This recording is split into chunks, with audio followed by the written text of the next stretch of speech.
ইহুদিরা তিনটা জিনিসকে জমা করে বর্তমানে ক্ষমতাসীন হয়েছে। এগুলো হলো টাইম, নলেজ, মানি। কেউ যদি এই তিনটি জিনিস জমা করতে পারে তবে সেও ক্ষমতার মালিক হতে পারবে।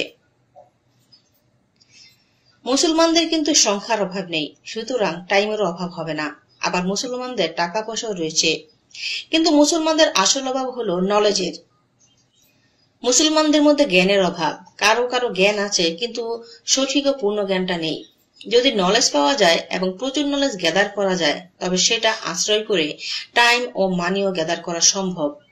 আর সেখান থেকে মুসলমানদের স্বকীয় ক্ষমতা তৈরি সম্ভব। একটা উদাহরণ দিলে বুঝতে সহজ হবে। যেমন ধরুন, দ্বিতীয় বিশ্বযুদ্ধের আগে উপনিবেশ শাসন চলছিল। তখন সাম্রাজ্যবাদীরা বিভিন্ন দেশ দখল করত। দেশ দখল করা হতো মূলত দুটি উদ্দেশ্যে, প্রথমত শাসন এবং দ্বিতীয়ত শোষণ।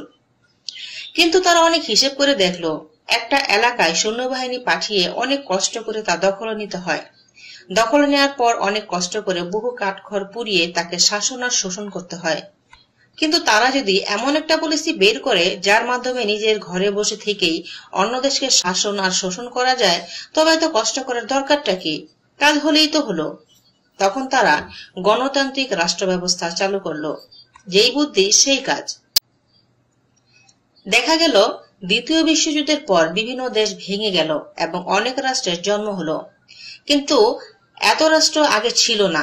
একটু হিসেব করে দেখলেই পাবেন, ব্রিটিশরা এই এলাকা এত কষ্ট করে দখল করলো এবং 200 বছর শাসন করলো। কিন্তু কি এমন হলো যে তারা 1947-এ দেশ ছেড়ে চলে গেল? ওই সময় তো তাদের বিরুদ্ধে বড় কোনো বিদ্রোহ হয়নি।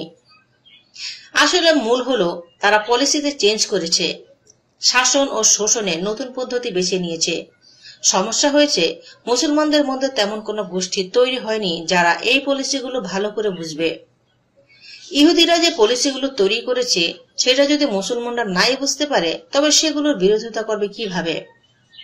যদি মুসলমানরা চায় ইহুদিবাদীদের খপ্পর থেকে বের হয়ে আসতে এবং মুসলমানদের পুরাতন শক্তি ফিরিয়ে নিয়ে আসতে, তবে অবশ্যই মুসলমানদের নলেজ অর্জন করতে হবে।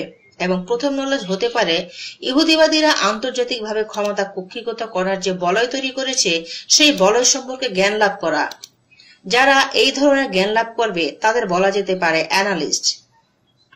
অ্যানালিস্ট এমন একজন ব্যক্তিত্ব হবে যারা মুসলমানদের নলেজ সার্ভিস দিবে।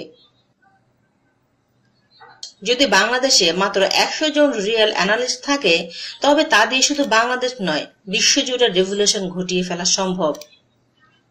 রিয়েল শব্দটা এই জন্য ব্যবহার করলাম যে এই ধরনের অ্যানালিস্টরা দল মত পথের উপরে থেকে শুধু মুসলমানদের জন্য চিন্তা করবে। তারা দল কানা হবে না, তারা নিজেদের মধ্যে কাটাকাটি দলাদলি মারামারিও করবে না। তাদের চিন্তাধারা হবে শুধু মুসলমানদের জন্য, নিজ দেশ ও জাতির কল্যাণের জন্য। এরা কোনো ঘটনা ঘটার আগে বুঝতে পারবে এবং ভবিষ্যৎ সম্পর্কে জাতিকে নলেজ দিবে এবং ইহুদিবাদী পলিসি ব্রেক করে নতুন পলিসি দিতে সক্ষম হবে।